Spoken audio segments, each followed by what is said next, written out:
nire amakin txikitatik etortzen itzanetikan, asko nire bizitza asko lotu zen inguru honta. Kanala daitze zaiona hemen, baina berez Inurritza biotopua izendatu zuena.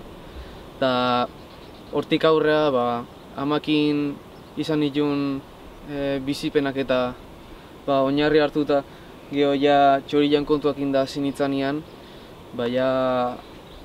asko hasi nitzan etortzen. Hasiera batian hau oso basatila eta jende oso gutxi etortzen zen ona.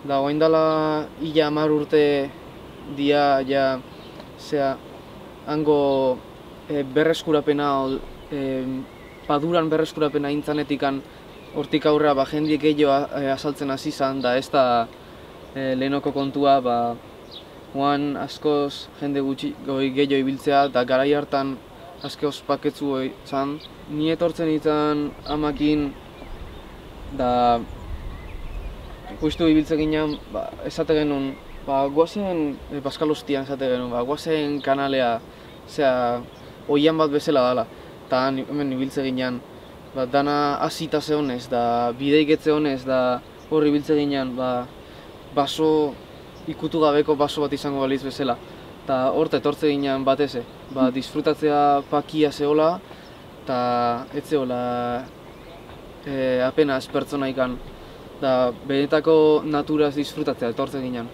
Naiz da dana aldatuan, da jende gehiago da bilen,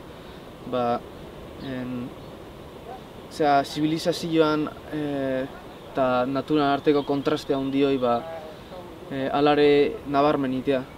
Herrian neotetik ona oso salto handia da, eta ni alare naiz da dana berritu izan dan,